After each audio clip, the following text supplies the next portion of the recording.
Sir, ಇವತ್ತು 61ನೇ ಹುಟ್ಟುಹಬ್ಬ ನಮ್ಮ ನಾಯಕರಿಗೆ, ಮಾಗಡಿ ವಿಧಾನಸಭಾ ಕ್ಷೇತ್ರದ ಶಾಸಕರು, ನಮ್ಮ ನೆಚ್ಚಿನ ನಾಯಕರಾದಂಥ ಬಾಲಣ್ಣವ್ರಿಗೆ ಇವತ್ತು 61ನೇ ಹುಟ್ಟುಹಬ್ಬದ ಶುಭಾಶಯಗಳನ್ನ ಬಾಲಣ್ಣವರ ಎಲ್ಲ ಯುವಕರ ಪಡೆ ಮತ್ತು ಎಲ್ಲ ಪುರಸಭಾ ಸದಸ್ಯರು, ಅಭಿಮಾನಿ ವರ್ಗದವರ ವತಿಯಿಂದ ಇವತ್ತು ವಿಜೃಂಭಣೆಯಿಂದ ಮಾಗಡಿ ಗಣೇಶೋತ್ಸವದ ಗಣೇಶನ ದೇವಸ್ಥಾನಕ್ಕೆ ಪೂಜೆಯನ್ನು ಸಲ್ಲಿಸುವ ಮುಖೇನ ಅವರಿಗೆ ಪೂಜೆಯನ್ನು ಸಲ್ಲಿಸಿ ಅವ್ರಿಗೆ ಐಶ್ವರ್ಯ ಆರೋಗ್ಯವನ್ನು ಕೊಡಲಿ, ಮುಂದಿನ ದಿನಗಳಲ್ಲಿ ಅವರು ಮಂತ್ರಿಗಳಾಗಲಿ ಅಂತೇಳಿ ಬೇಡ್ಕೊಂಡು, ತದನಂತರ ಅಲ್ಲಿ ಬಂದಂಥವ್ರಿಗೆಲ್ಲರಿಗೂ ಸಹ ಅನ್ನದಾಸೋಹ ಅನ್ನ ಸಂತರ್ಪಣೆಯನ್ನು ಸಹ ಇಟ್ಕೊಂಡು ಕೇಕನ್ನು ಕಟ್ ಮಾಡಿ ವಿಜೃಂಭಣೆಯಿಂದ ಇಲ್ಲಿ ಆಚರಣೆ ಮಾಡಿ, ತದನಂತರ ಪುರಸಭೆಗೆ ಬಂದು ಪುರಸಭೆಯಲ್ಲಿ ನಮ್ಮ ಶೈಲಜಾ ಮೇಡಮ್ನವರು ಎಲ್ಲ ಪೌರಕಾರ್ಮಿಕರಿಗೆ ಎಲ್ಲ ವಸ್ತ್ರವನ್ನು ಬಟ್ಟೆ ದಾನವನ್ನು ಮಾಡುವ ಮುಖೇನ, ತದನಂತರ ಹಾಸ್ಪಿಟ್ಲಲ್ಲಿ ಏನು ಅಭಿಮಾನಿಗಳ ಬಳಗದಿಂದ ನಡೆದಂತಹ ಹಣ್ಣು ಹಂಪಲು ವಿತರಣೆ ರೋಗಿಗಳಿಗೆ, ಒಳ ರೋಗಿಗಳಿಗೆ, ಹೊರ ರೋಗಿಗಳಿಗೆ ಮತ್ತು ಎಲ್ಲ ನೌಕರ ವೃಂದದವರೆಗೂ ಸಹ ಒಂದು ಹಣ್ಣು ಹಂಪಲುಗಳನ್ನ ಕೊಟ್ಟಿದ್ದಾರೆ.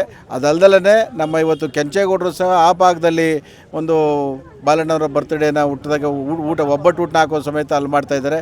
ಕುದೂರು ಭಾಗದಲ್ಲಿ ಮಾಡ್ತಾಯಿದ್ದಾರೆ, ತಿಪ್ಸಂದ್ರ ಭಾಗದಲ್ಲಿ, ಬಿಡದಿ ಹೋಬಳಿನಲ್ಲಿ ಎಲ್ಲ ಕಡೆನೂ ಭಾಗದಲ್ಲಿ, ಮತ್ತು ನಮ್ಮ ರಂಗನಾಥ ಸ್ವಾಮಿ ದೇವಸ್ಥಾನ ಟ್ರಸ್ಟ್ ವತಿಯಿಂದ ಇವತ್ತು ಅಲ್ಲೂ ಸಹ ಎಲ್ಲ ಗೌರ್ಮೆಂಟ್ ಶಾಲೆ ಎಲ್ಲ ಮಕ್ಕಳಿಗೂ ಸಹ ಸಿಹಿನ ಹಂಚುವ ಒಂದು ಕಾರ್ಯಕ್ರಮವನ್ನು ವಿಜೃಂಭಣೆಯಿಂದ ಇವತ್ತು ಮಾಡ್ತಾಯಿದ್ದಾರೆ.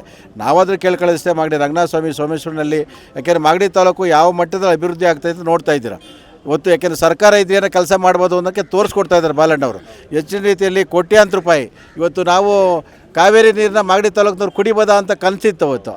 ಇವತ್ತು ನಮಗೆ ಸತ್ಯಗಾಲಯಲ್ಲಿ, ನಮ್ಮ ವೈಜಿಗುಡ್ಡ ಎಲ್ಲಿ, ನಮ್ಮ ಭಾಗದ ಕೆರೆಗಳಲ್ಲಿ ಇವತ್ತೇನಾರು ನಮಗೆ ಈ ಭಾಗದ ಜನ ಇವತ್ತೇನಾರು ಕಾವೇರಿ ನೀರು ಕುಡಿತಾ ಇದ್ದೀವಿ ಅಂತ ಹೇಳಿದ್ರೆ ಅದಕ್ಕೆ ಮೂಲ ಕಾರಣಕರ್ತರು ನಮ್ಮ ಸುರೇಶ್ ಅಣ್ಣವರು, ಹಾಗೆ ಡಿ ಕೆ ಶಿವಕುಮಾರ್ ಸಾಹೇಬರು, ನಮ್ಮ ಬಾಲಣ್ಣವರ ನೇತೃತ್ವದಲ್ಲಿ ಇವತ್ತು ಬರೋ ಬುಧವಾರ ನಾವು ಶಂಕುಸ್ಥಾಪನೆಯನ್ನು ಮಾಡ್ತಾಯಿದ್ದೀವಿ. ಆ ಭಾಗದ ಕೆರೆಗಳು, ನಮ್ಮ ಭಾಗ ಆಗ್ಬೋದು, ಕುಣಿಗಲ್ ಭಾಗ ಆಗ್ಬೋದು, ಆ ಭಾಗದ ಕೆರೆಗಳನ್ನ ಶಂಕುಸ್ಥಾಪನೆ ಮಾಡಲಿಕ್ಕೆ ತುಂಬಿಸುವಂಥ ಕೆಲಸಕ್ಕೆ ಶಂಕುಸ್ಥಾಪನೆ ಮಾಡಲಿಕ್ಕೆ ನಮ್ಮ ಉಪಮುಖ್ಯಮಂತ್ರಿಗಳು ಸಹ ಆಗಮಿಸ್ತಾ ಇದ್ದಾರೆ.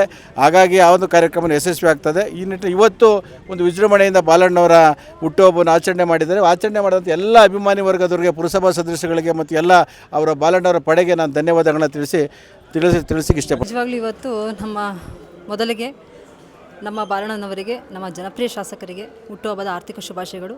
ಮಾಗಡಿ ರಂಗನಾಥ ಸ್ವಾಮಿ ನಮ್ಮ ಪ್ರಮುಖವಾಗಿ ಪ್ರಥಮ ಬಾರಿಗೆ ನಾವು ಗಣೇಶನ ಪೂಜೆ ಮಾಡಿಸಿದ್ವಿ, ಅಲ್ಲಿಂದ ಚಾಲನೆ ಕೊಟ್ಟಿದ್ದೀವಿ. ಅವರಿಗೆ ಆಯಸ್ಸು, ಆರೋಗ್ಯ, ಸಮೃದ್ಧಿಯನ್ನು ಕೊಟ್ಟು ಮುಂದಿನ ದಿನ ಸಚಿವರಾಗಂಗೆ ಅವ್ರಿಗೆ ಅವಕಾಶಗಳನ್ನ ಕೊಟ್ಟು ಒಳ್ಳೇದು ಮಾಡಲಿ ಅಂತ ಕೇಳ್ಕೊತೀವಿ. ನಮ್ಮ ಬಾಲಣ್ಣನ ಮಹಿಳಾ ಅಭಿಮಾನಿ ಬಳಗದಿಂದ ಇವತ್ತು ನಾವು ಪೌರ ಕಾರ್ಮಿಕರಿಗೆ ಸಮಾಸರನ್ನು ಕೊಟ್ಟಿದ್ದೀವಿ. ಹಾಗೆ ಅವರ ಅಭಿಮಾನಿ ಬಳಗದಿಂದ ಇವತ್ತು ಹಾಸ್ಪಿಟ್ಲಿಗೆ ಕೃಷ್ಣಣ್ಣವರಾಗಿರ್ಬೋದು ಮತ್ತು ಪುರಸಭೆ ಅಧ್ಯಕ್ಷರಾಗಿರ್ಬೋದು, ಎಲ್ಲ ಕೌನ್ಸಿಲರ್ಗಳು ಹಾಗೂ ಎಲ್ಲ ಅಭಿಮಾನಿಗಳು ಸೇರಿ ಇವತ್ತು ಹಾಸ್ಪಿಟಲ್ನಲ್ಲಿ ಹಣ್ಣೆಲ್ಲ ವಿತರಣೆ ಮಾಡ್ತಾಯಿದ್ದಾರೆ. ಏನಪ್ಪ ಅಂತಂದರೆ ನಿಜವಾಗ್ಲೂ ಅವ್ರದ್ದು ಯಾವಾಗಲೂ ಸಮಾಜಮುಖಿ ಕೆಲಸ ಆಗಿರುತ್ತೆ, ಅದನ್ನು ನಾವು ಅಳವಡಿಸ್ಕೊಂಡಿದ್ದೀವಿ ಅಷ್ಟೇ. ಅವರಿಂದ ನೋಡಿ ನಾವು ಕೆಲವೊಂದನ್ನು ಕಲ್ತಿದ್ದೀವಿ. ಅವ್ರು ಯಾವಾಗಲೂ ಹೇಳ್ತೈತೆ, ಪೌರ ಕಾರ್ಮಿಕರು ಜಾಸ್ತಿ ಒತ್ತನ್ನು ಕೊಡ್ತಾರೆ. ಅವರು ಯಾವಾಗಲೂ ಅಷ್ಟೇ, ನಾವು ಒಂದು ಕಾರ್ಯಕ್ರಮ ಮಾಡಿದಾಗ ನಾವು ಕಾರ್ಯಕ್ರಮಕ್ಕೆ ಬರ್ತೀವಿ, ಮುಗಿಸ್ಕೊಂಡು ಹೋಗ್ತೀವಿ. ಆದರೆ ಕಾರ್ಯಕ್ರಮ ಬರೋಕ್ಕಿಂತ ಮುಂಚೆ ಕ್ಲೀನ್ ಮಾಡೋದಾಗಿರ್ಬೋದು, ಕಾರ್ಯಕ್ರಮ ಆದಮೇಲೆ ಕ್ಲೀನ್ ಮಾಡೋದು, ಸ್ವಚ್ಛವಾಗಿರುವಂಥ ನಮ್ಮ ನಗರ ಪ್ರದೇಶಗಳನ್ನೆಲ್ಲ ಸ್ವಚ್ಛವಾಗಿಡುವಂಥದ್ದೇ ನಾವುಗಳಲ್ಲ. ಹಾಗಾಗಿ ಅವ್ರಿಗೆ ಹೆಚ್ಚಿನ ಆದ್ಯತೆಗಳನ್ನ ಇವತ್ತು ನಾವು ನೀಡಬೇಕು ಅಂತ ಹೇಳಿ ಅವರ ಒಂದು ಹಾದಿನಲ್ಲಿ ನಾವು ಹೋಗ್ತಾಯಿದ್ದೀವಿ. ಹೌದು, ನೋಡೋಣ. ನಾನು ಯಾರಿಗೂ ಬಲವಂತ ಮಾಡೋಣ. ಅಣ್ಣ ಏನು ಆಶೀರ್ವಾದ ಕೊಡ್ತಾರೋ ನಾನು ಆಕಾಂಕ್ಷಿಯಾಗಿದ್ದೀನಿ. ಅಣ್ಣ ಏನು ಆಶೀರ್ವಾದ ಕೊಡ್ತಾರೋ ಅವ್ರ ಮುಖಾಂತರ ಹೋಗ್ತೀನಿ. ಹಾಗೆ ನಮ್ಮ ಅಲ್ಲಿನ ಭಾಗದ ಹಿರಿಯ ಮುಖಂಡರುಗಳೆಲ್ಲ ಏನು ನನಗೆ ಹೇಳಿ ನಾವಿದ್ದೀವಿ, ನೀವು ಮುಂದೆ ಹೋಗಿ ಅಂತ ನನಗೆ ಶಕ್ತಿ ಕೊಟ್ಟರೆ ನಿಜವಾಗ್ಲೂ ಅವ್ರ ಪರವಾಗಿಲ್ಲ ನಿಂತ್ಕೊಂಡು ನಾನು ಕೆಲಸಗಳನ್ನ ಮಾಡೋಕ್ಕೆ ಹಿಡಿಯುತ್ತೆ. ಸಂಘಟನೆ ನಂದು ಇವತ್ತಿಂದನೂ ಅಲ್ಲ, ಸಂಘಟನೆ ನಂದು ಅವತ್ತಿಂದನೂ ಇದೆ. ಚುನಾವಣೆಗೋಸ್ಕರ ನಾನು ಸಂಘಟನೆ ಮಾಡಲ್ಲ. ನಾನು ಯಾವತ್ತೂ ಹೆಣ್ಮಕ್ಳು ಪರವಾಗಿರ್ತೀನಿ. ಯಾವುದೇ ಹೆಣ್ಮಕ್ಳುಗಳಿಗೆ ಕಷ್ಟ ಆದರೂ ನಾನು ಎಲ್ಲೂ ವ್ಯಕ್ತಪಡಿಸ್ಕೊಳ್ಳಲ್ಲ, ತೋರಿಸ್ಕೊಳ್ಳೋಕೆ ಹೋಗಲ್ಲ. ಯಾವುದೇ ಹೆಣ್ಮಕ್ಳಿಗೆ ಕಷ್ಟ ಅಂದರೆ ನಾನು ಪರವಾಗಿ ಹೋಗಿ ನಿಂತಿರ್ತೀನಿ, ಕೆಲಸಗಳನ್ನ ಮಾಡ್ಕೊಂಬಂದಿರ್ತೀನಿ.